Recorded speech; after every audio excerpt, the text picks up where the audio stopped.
করব।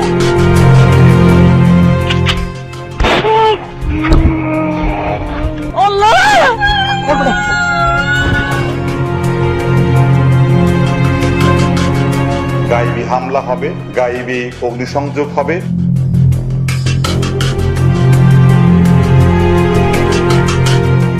কোনো কথাবার্তা ছাড়া ধরম গুলি করছে। একটা করছে সিনার মাঝখানে, একটা করছে এখানে। ওনাকে 3-4টা লাথি মারছিল। যিনি গুলি করছে তাকে চিনি এবং দেখেছি চিনি। ওনার নাম হয়েছে লিয়াকত আলী। প্রিয় দর্শক, কী নিয়ে কথা বলা যায় আজকে? দেশের এই মুহূর্তে গুরুত্বপূর্ণ ইস্যু কি আছে? ওই যে টেকনাফে একজন অবসরপ্রাপ্ত মেজর জনাব সিনহা মোহাম্মদ রাশেদ খান খুন হয়েছেন, সেটা নিয়ে কথা বলা যায় না? একজন মেজরকে নিয়ে কথা বলার কি আছে? 57 অফিসার খুন হয়েছে, তাতেই বা আমাদের কি হয়েছে? আবরারকে পিটিয়ে অমিত শাহরা খুন করেছেন, তাতেই কি বিচার হয়েছে? বিচার চলছে বলবেন তো? কিসের বিচার? বইয়ের থেকে তাদেরকে বহিষ্কার করা হয়েছে, জেলখানায় বসে আবার পরীক্ষাও দিচ্ছেন। বহিষ্কার হলে কি পরীক্ষা দেওয়া যায়? ওসি প্রদীপের বিরুদ্ধে গ্রেফতারি পরোয়ানা জারি হয়েছে, হয়তো জেলেও যাবেন, কিন্তু বিচার কি হবে? এর মধ্যে আমাদের নজিরবিহীন নজর আলী জনাব বেনজির সাহেব ভারতীয় হাইকমিশনারের সাথে সাক্ষাৎ করেছেন। কেন করেছেন সেটা জানেন?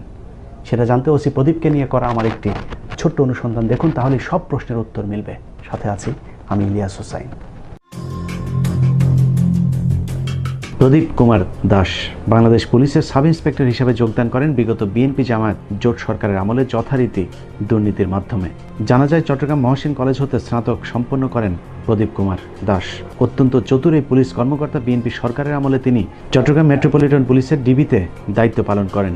এছাড়াও চকরিয়া থানার উপপরিদর্শক হিসেবে কাজ করেন প্রদীপ কুমার দাস। কক্সবাজারের উখিয়া থানায় ওসি হিসাবে যোগদানের পর থেকে চট্টগ্রাম মেট্রোপলিটনের পতেঙ্গা থানা, পাঁচলাইশ থানার ভারপ্রাপ্ত কর্মকর্তার দায়িত্ব পালন ছাড়াও কিছুদিনের জন্য তিনি চট্টগ্রাম বিমানবন্দরের ওসি ইমিগ্রেশন হিসেবে দায়িত্ব পালন করেন। পরবর্তীতে বিএনপি সরকারের পতন হলেও উত্থান হয়েছে প্রদীপের। বিএনপির সময়ে খাপটি মেরে থাকলেও কট্টর চরমপন্থী হিন্দু ও তীব্র মুসলিম বিদ্বেষী এই পুলিশ কর্মকর্তার আসল রূপ প্রকাশ পেতে থাকে 2008 সালে আওয়ামী লীগ সরকার ক্ষমতায় আসবার পর থেকে। একসময় নিজেকে বিএনপিপন্থী পরিচয় দেওয়া প্রদীপ রাতারাতি রং বদলে হয়ে যান আওয়ামীপন্থী পুলিশ।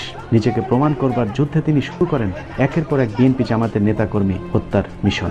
প্রদীপ ভারতের পাঁচআটা সরকার আওয়ামী লীগের নজরে আসেন প্রথমবার বুট পরিহিত অবস্থায় চট্টগ্রামের একটি মসজিদে প্রবেশ করে সেজদারত একজন মুসল্লির পিঠে অস্ত্র ঠেকিয়ে গুলি করার মধ্য দিয়ে। এরপরও বেশ কয়েকবার মসজিদের মুসল্লিদের পিটিয়ে সংবাদের শিরোনাম হয়েছেন প্রদীপ কুমার দাস। 2013 সালে মিছিলের মধ্যে ঢুকে বিএনপির এক কর্মীর মাথায় পিস্তল থেকে হত্যার ভিডিও হতভম্ব করে দেয় চট্টগ্রাম সহ গোটা দেশের মানুষকে। তবে তার এসব কর্মকাণ্ড অবশ্য আওয়ামী লীগের চোখে মধুর স্মৃতি, কারণ আওয়ামী লীগকে ক্ষমতায় রাখতে যে পুলিশ যত বেশি বিএনপি জামায়াতের প্রতি মারমুখী, তার কদর ততই বেশি। সেই সুযোগ পুরোটাই কাজে লাগিয়ে প্রদীপ বাগিয়ে নিয়েছেন বিপিএম সহ 2020 সালের কক্সবাজার জেলার শ্রেষ্ঠ ভারপ্রাপ্ত পুলিশ কর্মকর্তার পুরস্কার। চট্টগ্রামের ভাষায় ওসি প্রদীপ আওয়ামী লীগকে মধু হই হই বিষ হাওয়াইছে। প্রদীপের চাঁদাবাজি বাণিজ্য টিকিয়ে রাখতে এলাকায় অনেক আওয়ামী লীগের বড় বড় ব্যবসায়ীকেও জামায়াত শিবির তকমা দিয়ে তার কাছ থেকে চাঁদা আদায় করে থাকেন। কোনো কোনো ক্ষেত্রে ক্রসফায়ারও দেওয়া হয়েছে আওয়ামী লীগ সমর্থিত মানুষকেও। কক্সবাজার টেকনাফ এলাকায় যা খুবই সুবিধাজনক একটি হাতিয়ার। বাড়ি ভাঙা লাগুক, বাড়ি উচ্ছেদ করা লাগুক, কাউকে ধরা লাগুক, কাউকে মারা লাগুক, আমি করব। এই একই হাতিয়ার ব্যবহার করে একটি আইনশৃঙ্খলা বাহিনী যুবলীগ নেতা একরামকে নৃশংসভাবে হত্যা করে। হ্যালো, আমি কমিশনারের সাথে কথা বলতে চাচ্ছি। হ্যালো, কে ওইটা? ফোন রিসিভ করছো? এটা কে?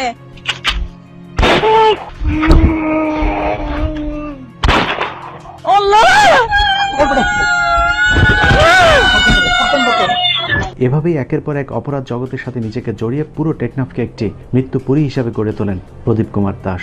প্রদীপের মাদক ব্যবসায় যে যখন বাধা দিয়েছে তাকেই তখন মাদক ও অস্ত্র মামলায় ফাঁসি দিয়ে ক্রসফায়ার দেওয়া হয়েছে। কখনো বাংলাদেশের নাগরিকের রোহিঙ্গা ডাকাত বলে চালিয়ে দেওয়ার ঘটনাও ঘটেছে টেকনাফে, যে কারণে প্রদীপের বিরুদ্ধে কথা বলা এখন এলাকায় সবচাইতে বিপজ্জনক একটি বিষয় হয়ে দাঁড়িয়েছে। আমরা মাইকের মধ্যে বলতে পারতেছি না, কারণ মাইকের মধ্যে অনেকে আমার কথাগুলো রেকর্ড করবে। এই কারণে কি বিচার হবে ওটা সময়কালে দেখা যাবে। কদিন আগে একই ভাগ্যবরণ করতে হয়েছে ফরিদুল মোস্তফা নামের একজন সাংবাদিককেও। তার অপরাধ ছিল মাদকের বিরুদ্ধে সংবাদ প্রচার করা। চাঁদাবাজি মামলার আসামি ফরিদুল মোস্তফাকে আমরা গ্রেফতার করি। গ্রেফতার করার পরে তাকে আমরা ব্যাপক জিজ্ঞাসাবাদ করি। এক পর্যায়ে সে আমাদের কাছে স্বীকার করে যে তার বাড়িতে অস্ত্র, ইয়াবা এবং মদ রয়েছে। এসব গদবাধা মুখস্থ কিছু বক্তব্য দিয়ে টেকনাফবাসীকে দীর্ঘদিন ধরে জিম্মি করে রেখেছেন ওসি প্রদীপ কুমার দাস। 15 মিনিটসের অনুসন্ধানে উল্লেখযোগ্য কয়েকটি ঘটনার মধ্যে রিলার জনৈক সুদূরের ছেলে শাহিনকে পবিত্র জুমার নামাজে সেজদায় থাকা অবস্থায় তুলে নিয়ে নির্মমভাবে হত্যা করা, ওয়াইকংয়ের আনোয়ার নামে এক ব্যক্তিকে ধরে নিয়ে হত্যার পর সেই ঘটনায় মামলা করতে গেলে নিহত আনোয়ারের স্ত্রী এবং তার বোনকে কক্সবাজার আদালত চত্বর থেকে তুলে নিয়ে যায় প্রদীপের সন্ত্রাসী বাহিনী। টানা 5 দিন গণধর্ষণের পর তাদের খোঁজ পাওয়া যায়। দুবাই ফেরত এক যুবক ওসির বিরুদ্ধে ফেসবুকে স্ট্যাটাস দেওয়ায় তাকে ধরে নিয়ে 22 লাখ টাকা চাঁদা দাবি করা হয়, কিন্তু পরিবারটি টাকা দিতে না পারায় সেদিন রাতেই সেই যুবককে খুন করে প্রদীপ। এলাকায় সাদা মনের মানুষ হিসেবে পরিচিত শাপলাপুরের হাবিবুল্লাহ নামক এক ব্যক্তিকে একটি এনজিওর সাথে চুক্তি করে হত্যা করে প্রদীপের সন্ত্রাসী বাহিনী। অথচ নিহত হাবিব বৃক্ষপ্রেমিক হিসেবে চ্যানেল আই পুরস্কারপ্রাপ্ত একজন মানুষ। এই হত্যাকাণ্ডে প্রদীপ সৈয়দ হোসেন নামে এমন একজনকে আসামি করেন যিনি ওই ঘটনার 6 মাস আগে থেকেই জেলখানায় বন্দী ছিলেন। ওয়াইকং ইউনিয়নের একাধিকবার নির্বাচিত ইউপি চেয়ারম্যান মরহুম মুস্তাক আহমেদ চৌধুরীর পরিবারটি সর্বদাই মাদকের বিরুদ্ধে সোচ্চার, যে কারণে গভীর রাতে বাড়িটিতে হামলা করে 30-40 লাখ টাকার স্বর্ণ অলংকার লুট করা হয়। সেই রাতে পরিবারের একমাত্র সন্তান জুনায়েদকেও তুলে নিয়ে যাওয়া হয়। পরবর্তীতে উপজেলা আওয়ামী লীগের সভাপতি জাফর আলম বহু চেষ্টার পর জুনায়েদকে বাঁচালেও লুটকৃত স্বর্ণ অলংকার উদ্ধার করতে পারেনি। মাদকের বিরুদ্ধে কথা বলায় গেল 24 জুন ঝিমংখালীর একজন 70 বছরের অবসরপ্রাপ্ত সরকারি প্রাথমিক বিদ্যালয়ের শিক্ষককে মিথ্যা মাদক মামলায় তুলে নিয়ে জেলখানায় পাঠিয়ে দেওয়া হয়। অথচ যে মাদক মামলায় ওই শিক্ষককে গ্রেফতার দেখানো হয়েছে সেই সময়ে তিনি হজ পালনের উদ্দেশ্যে পবিত্র মক্কা শরীফে অবস্থান করছিলেন। বিজ্ঞ আদালত তার পাসপোর্ট ও ভিসা থেকে জামিন দিলেও এখনও প্রদীপের আতঙ্কে দিন কাটে পরিবারটির। পরের ঘটনার শিকার পশ্চিম লেদা এলাকার মৃত গবি সুলতানের ছেলে মুস্তাক সদাগর নামের এক মুদি দোকানির। মুস্তাককে ক্রসফায়ারের হুমকি দিয়ে মোটা অঙ্কের চাঁদা আদায়ের একদিন পর 1200 পিস ইয়াবা দিয়ে তাকে আদালতে চালান করে দেওয়া হয়। সেনাবাহিনীর প্রতি ওসি প্রদীপের ক্ষোভ দীর্ঘদিনের। হাসান আলী নামে বিজিবির এক সোর্স মাদক পাচারের সাথে ওসি প্রদীপের সম্পৃক্ত থাকার বিষয়টি সেনাবাহিনীর একজন কমান্ডিং অফিসারকে জানালে হাসান আলীকে সেদিন রাতেই তুলে নিয়ে যায় প্রদীপ। ঘটনার 3 দিন পর হাসানের লাশ পাওয়া গেলে পুলিশ জানায় কথিত বন্দুক যুদ্ধে তার মৃত্যু হয়েছে। হত্যাকাণ্ডে পুলিশের বিরুদ্ধে সরাসরি অভিযোগ তুললে হাসানের স্ত্রীর বিরুদ্ধে উল্টো মাদকের মামলা দিয়ে তার বসত বাড়িটিও গুড়িয়ে দেওয়া হয়। পুরো বিষয়টি স্থানীয় বিজিবির ঊর্ধ্বতন কর্মকর্তারা অবগত থাকলেও কিছুই করতে পারেননি। উল্টো প্রদীপ নিজেই দাম্ভিকতার সাথে মানুষের ঘরবাড়ি গায়েবীভাবে ভাঙচুর ও অগ্নিসংযোগের বিষয়টি এলাকায় বলে বেড়ান। ওই সমস্ত বাড়িতে গায়েবী হামলা হবে এবং কোনো কোনো বাড়িতে গায়েবী অগ্নিসংযোগ হবে এবং কোনো কোনো গাড়িতে গায়েবী অগ্নিসংযোগও হতে পারে। হাবিবছড়া ইউনিয়নে জানেন মামুনের বাড়িতে গায়েবী হামলা হয়েছে এবং ওখানে গায়েবী আগুনও ধরেছে। দর্শক, এত কিছুর পরে ওসি প্রদীপকে এসপি, আইজিপি কিংবা প্রধানমন্ত্রী চাইলেও কিছু করতে পারবে না, কারণ তাদের পেছনে আছে বিরাট এক শক্তি।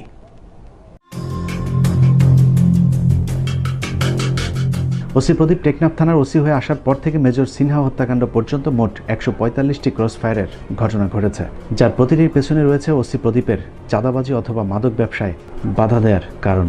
মূলত সে নিজে একজন মাদক চোরা কারবারি, যা বিগত কয়েকটি বছর ধরে স্থানীয় পত্রপত্রিকাতে উঠে এসেছে। তারপরেও তার কিছু হয়নি, কারণ ওসি প্রদীপের পেছনে আছে কক্সবাজার জেলার এসপি এবিএম মাসুম হোসেন, স্বরাষ্ট্র মন্ত্রণালয়ের একজন ঊর্ধ্বতন কর্মকর্তা ধনঞ্জন দাস, এবং তারও পেছনে আছে সরাসরি ভারতীয় হাইকমিশন।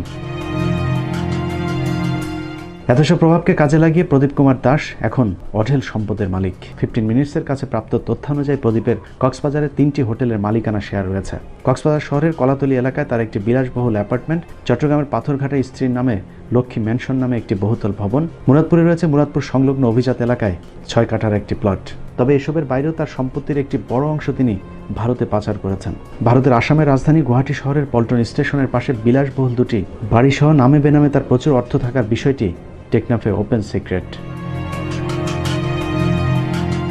ভারতে এসব সম্পত্তি ক্রয়ের মাধ্যমে তিনি এরই মধ্যে পেয়েছেন ভারতের নাগরিকত্ব। আমাদের অনুসন্ধানে ওসি প্রদীপের স্ত্রীর বাংলাদেশ এবং ভারতের 2টি পাসপোর্টের সন্ধান মিললেও প্রদীপের ভারতীয় পাসপোর্টটি পাওয়া সম্ভব হয়নি। অবশ্য গোয়েন্দা সংস্থা চাইলে তা খুব সহজেই খুঁজে পাওয়া সম্ভব। নাম প্রকাশ না করার শর্তে টেকনাফ থানার একজন কর্মকর্তা জানান, বদমেজাজি ওসি প্রদীপ মাঝে মধ্যেই খুব দম্ভ করে সহকর্মীদের বলেন, টেকনাফ থানায় চাকরি করতে হলে আমার কথা শুনে চলতে হবে। আমাকে কেউ কিছু করতে পারবে না, কারণ ভারতীয় হাইকমিশনের পেছনের দরজা সব সময় আমার জন্য খোলা।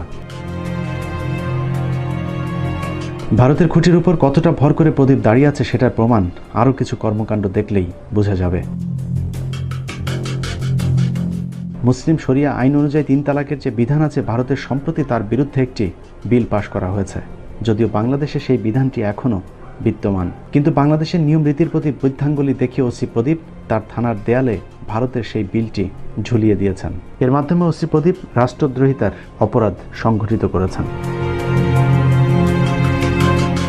ভারতের সাথে তার গভীর সম্পর্কের বিষয়টি তিনি এর আগেও বেশ কয়েকবার জানান দিয়েছেন। চট্টগ্রাম বিমানবন্দরে কর্মরত থাকা অবস্থায় এলিট পেইন্টের মালিকের কাছে একটি ঘটনায় বিশাল অঙ্কের ঘুষ দাবি করেন। পরবর্তীতে ঘুষ দিতে রাজি না হওয়ায় এলিট পেইন্টের মালিকের বিরুদ্ধে তিনি মিথ্যা একটি মামলা করেন। সেই ঘটনাতেই প্রদীপের আলো থেমে যেতে পারত, কারণ এলিট পেইন্টের মালিক ছিলেন তৎকালীন আইজিপি শহীদুল হকের একজন ঘনিষ্ঠ বন্ধু। পুলিশ মহাপরিচালক শহীদুল হক সে বিষয়টি জানার পর প্রদীপের বিরুদ্ধে একটি চাঁদাবাজির অভিযোগ দায়ের করেন। এরই প্রেক্ষিতে প্রদীপকে ক্লোজ করে তারপর সিলেট পুলিশ লাইন্সে সংযুক্ত করা হয়।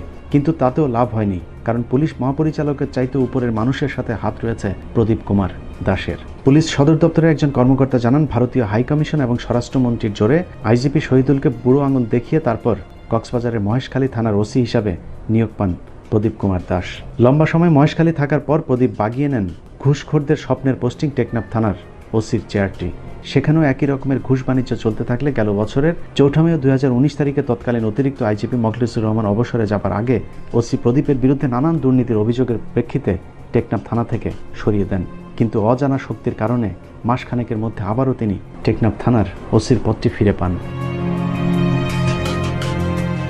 এখানেই শেষ নয়, ওসি প্রদীপ যেই থানাতেই গিয়েছেন সেখানেই তার প্রথম কাজ হলো দাড়িওয়ালা বা নামাজি কোনো পুলিশ থাকলে তাকে বদলি করা এবং তার আশপাশে হিন্দু পুলিশ সদস্য এনে একটি সাম্প্রদায়িক বলয় তৈরি করা। তিনি তার রানার কিংবা ড্রাইভার কখনোই মুসলিম কাউকে রাখেন না। এই যেমন টানা 6 বছর ধরে থাকা তার বর্তমান রানার এসআই মিঠুন ভৌমিক, সাগর দাস ছাড়াও তার ঘনিষ্ঠ বেশ কয়েকজন হিন্দু কনস্টেবল, এসআই এবং এএসআই রয়েছেন টেকনাফ থানায়। তার পরামর্শে এবছর জেলার শ্রেষ্ঠ সাব ইন্সপেক্টরের পুরস্কারটিও দেওয়া হয়েছে তার ক্রসফায়ারের আরেক সহযোগী সাব ইন্সপেক্টর সজীব দত্তকে। এছাড়াও মাদক নিয়ন্ত্রণের নামে তার খুনের আরেক সহযোগীর নাম দীপক বিশ্বাস।